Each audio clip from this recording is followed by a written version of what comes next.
Thank you, Madam President, Mr. Secretary General, Excellencies, ladies and gentlemen. At this 80th session of the United Nations General Assembly, I'd like to speak about Africa's role in the future of this organization. However, it's impossible to do that without first considering the collective role that Africa played in its founding, which was small and relatively insignificant. Of the 51 member states involved in the founding of the United Nations in 1945, only 4 were African: Egypt, Ethiopia, Liberia, and South Africa.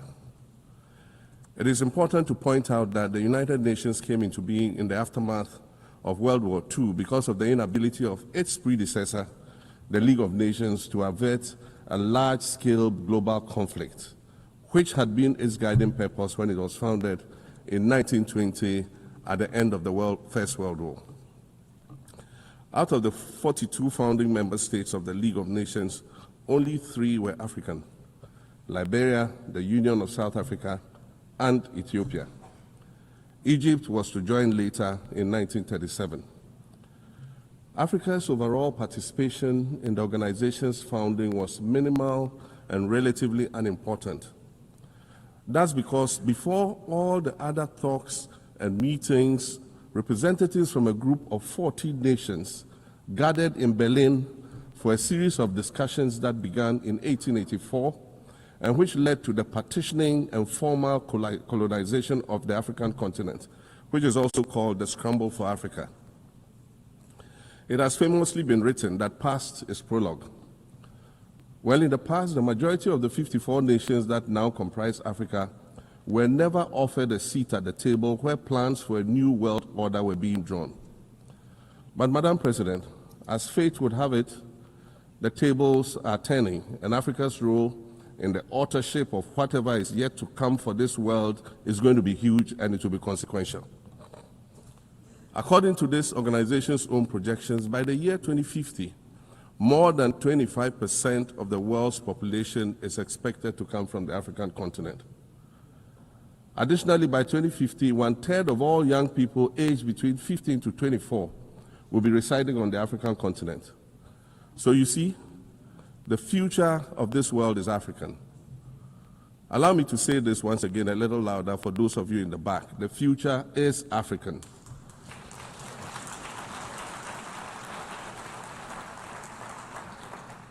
Already today, Africa is a catalyst for human potential and development, as well as for economic reform and ecological stability.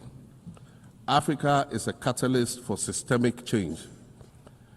If this reality, which is fact-based and straightforward, seems provocative or unsettling, perhaps it's because you are viewing it through the lens of centuries of filters, colonialism and imperialism, and the resulting implicit bias. Maybe you are unaware of the resilience of African nations or their remarkable ability to make a strong comeback just when you think it's safe to count them out. That is what is happening right now in my own country, Ghana. Our constitution limits leaders to 2 4-year terms. In January, I was sworn in for a second term, which, let me point out, was non-consecutive with my first term. Our currency, the Ghana cedi, was rapidly depreciating. Faced with rising inflation, a huge debt burden, and low morale amongst our citizens, my new administration settled down quickly and embarked on an ambitious program of comprehensive transformation designed to restructure Ghana's economic foundation and enhance our competitive standing globally. We refer to this process of recalibration as our reset agenda. In just 8 months, we have achieved significant reduction in inflation from 23.8% in December 2024 to 11.5% in August 2025, restoring price stability for our citizens. Additionally, our currency, the Ghana cedi, has appreciated considerably against other currencies, with Bloomberg reporting it as the best performing currency in the world at one point. Our improved sovereign credit rating reflects increasing investor confidence in our economy, and our 24-hour economy initiative promises to transform our economy. And there's a renewed willingness amongst our people to trust that their elected officials have Ghana's interests at heart and that we are progressing together. Madam President, I believe that in honor of this milestone celebration, the United Nations should also embark on a process of serious recalibration and establish its own reset agenda. Since the organization's founding, the number of UN member nations has nearly quadrupled. And quite frankly, it is not the same world that it was back then when the UN was formed. I mentioned earlier that I began my second non-consecutive term as president this past January. My first term ended in January 2017. In that span of time, 8 years, the world has changed with such ferocity. My first days in office after my return felt as though I had just awakened from a Rip Van Winkle-style sleep. Now, no, that was only after 8 years. Imagine then what it will be like after 80 years since the founding of the United Nations. In 1945, the sun had not yet set on the largest empire in history. The most common mode of international travel was by sea. The personal computer had not been invented, let alone made portable. And television, a new convenience, was still in its infancy, albeit in black and white color. Relations between the US and the Soviet Union were turning frosty, with Winston Churchill declaring that an iron curtain has descended across the European continent. Fast track 80 years on, in today's world, hundreds of thousands of commercial flights take off and land every day. Libraries have been digitized so that volumes of literature can exist on a small device, small enough to fit inside your pocket. We live in a world of cryptocurrency, artificial intelligence, social media, the internet and its dark hidden dungeon of the dark web, all of which carry a potential threat to global peace and security. Climate change is real, and we're fighting a losing battle against the loss of Maldives and other island nations to the rising sea level, against the loss of Timbuktu to desertification and the Amazon forest to global warming and deforestation. Madam President, the UN Founding Charter is outdated when it comes to representation in this august assembly. The most powerful post-World War II nations are still being rewarded with an almost totalitarian guardianship over the rest of the world. And yet, the first sentence in Chapter 2, Article 1 of the UN Charter declares that the organization is based on the principle of sovereign equality of all its members. If this were true, and was the case, a continent as large as Africa, with its numerous UN member states, would have at least one permanent seat on the Security Council.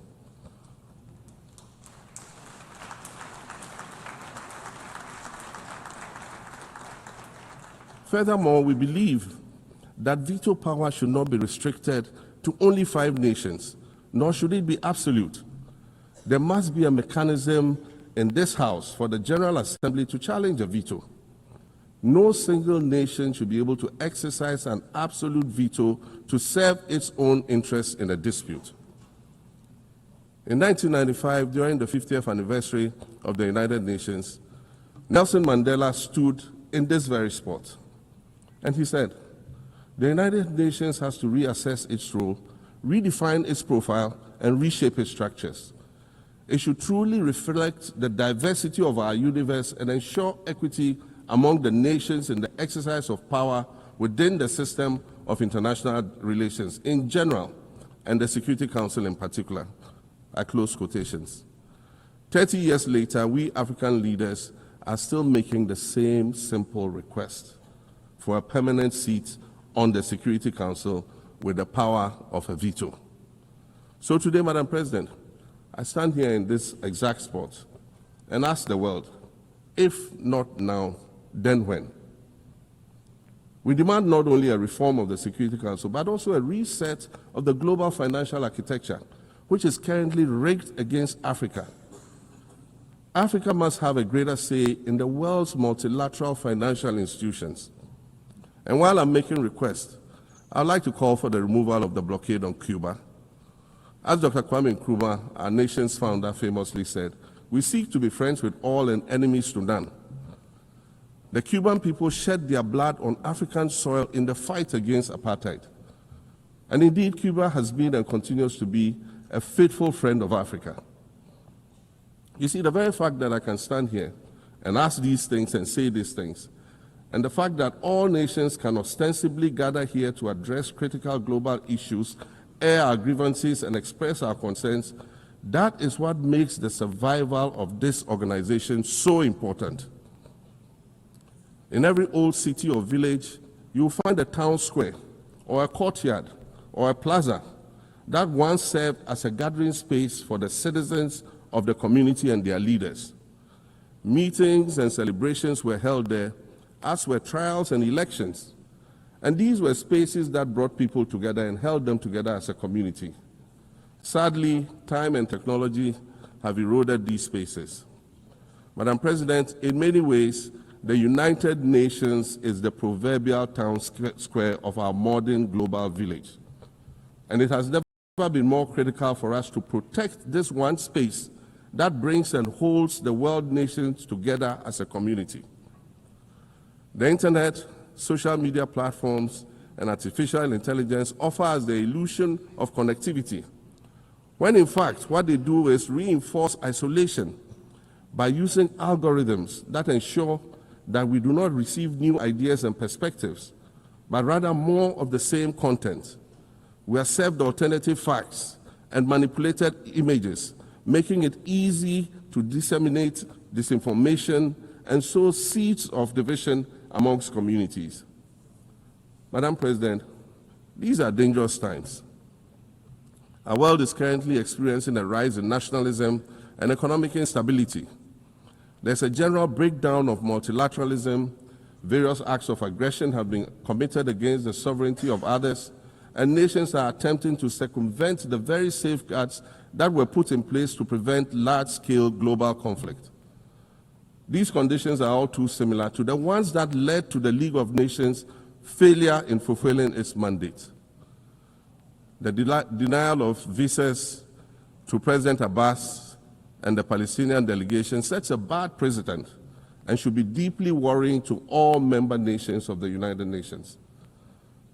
Ghana recognized the state of Palestine in 1988 and supported a two-state solution to the conflict since then. And I say, contrary to the claims of some, a two-state solution would not be a reward for Hamas.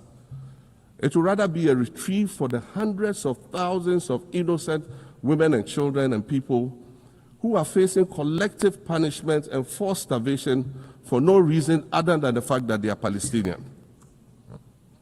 For nearly 2 years and for the fear of reprisals, we here in this General Assembly have been playing hide and seek with language to find the right words to help us avoid or excuse what we all know is taking place in Gaza. But here is the thing, it doesn't matter what you call it. If it looks like a duck, it swims like a duck, and quacks like a duck, well, then it must be a duck. The crimes in Gaza must stop.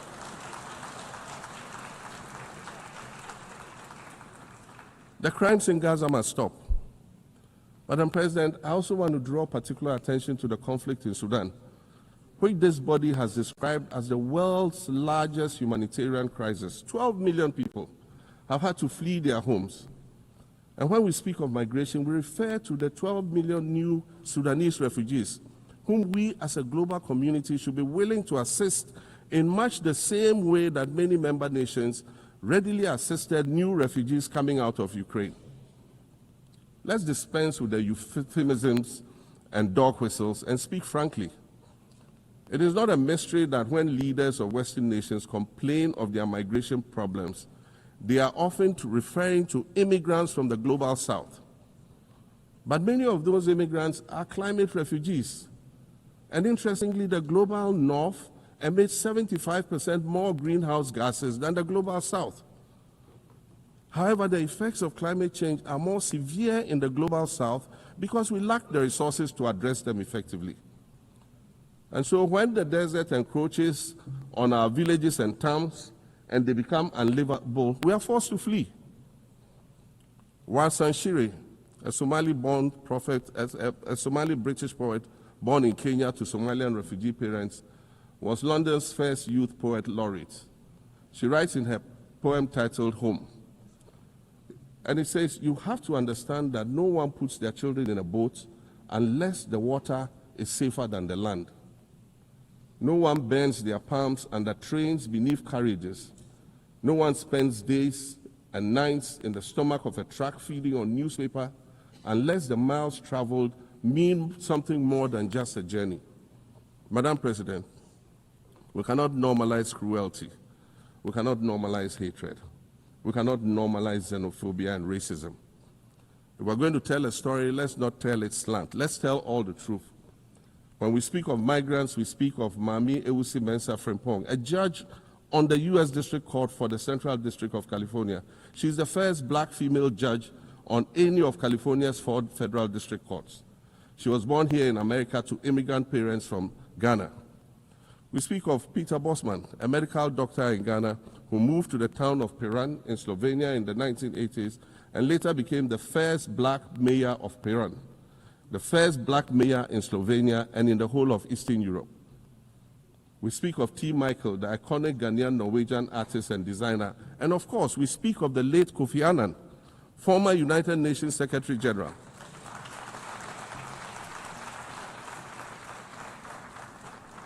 Former United Nations Secretary General and Nobel Peace Prize recipient, who was born in Ghana but spent his adulthood in various places in America and Europe. These are people who have brought great distinction to the countries that they decided to call home. Just as the migrants and the children of migrants before them did, I dare say these are not invaders. These are not criminals. Madam President, the slave trade must be recognized as the greatest crime against humanity. As the African champion on reparations, Ghana intends to introduce a motion in this August body to that effect. More than 12.5 million Africans were forcibly taken against their will and transported to create wealth for the powerful Western nations. We must demand reparations for the enslavement of our people and the colonization of our land that resulted in the theft of our natural resources, as well as the looting of artifacts and other items of cultural heritage that have yet to be returned in total. We recognize the value of our land and the value of our lives, as did our colonizers, as well as the governments that happily paid reparations to former slave owners as compensation for the loss of their property, in quotes, and that property for which they received compensation was paid referred to enslaved people who had been freed. Madam President, an increasingly insecure world is witnessing upward spending on defense budgets of bilateral partners and steep cuts in official development assistance. Since July 2024, it is estimated that there's been a 40% drop in humanitarian aid globally. In this era of global uncertainty, Africa must exercise sovereignty over its natural resources to raise the necessary funds to ensure the well-being of its citizens. The days of parceling out vast concession areas to foreign interests for exploitation must come to an end. We'll continue to welcome foreign investment, but we must negotiate better for a bigger share of the natural resources that belong to us. And we must insist on value addition to these resources. We're tired of the continued image of poverty-stricken, disease-ridden rural communities living at the periphery of huge foreign-controlled natural resource concession areas. We're tired of having people extract the most they can from us and in return offer us the very least by way of respect, consideration, and dignity. We're tired of not being represented in ways that reveal the richness and complexity of our history or acknowledge all that we have overcome to arrive here in this liminal space of untold possibilities. Allow me to echo the Indian-American writer Arundhati Roy, who wrote, "Another world is not only possible, she's on her way. On a quiet day, I can hear her briefing." I want to add that for the sake of Africa, and quite selfishly for the sake of my 18-year-old daughter, I hope that this new world that is arriving is a place of safety and equality for women and girls. To succeed, we must empower everyone, including women and girls, to reach their full potential. In closing, Madam President, I'd like to congratulate you on your election to preside over this historic 80th General Assembly and on being the 5th woman to hold this distinction. I'd also like to congratulate Her Excellency Nana Jane Opoku-Agyeman on being the first woman Vice President of Ghana.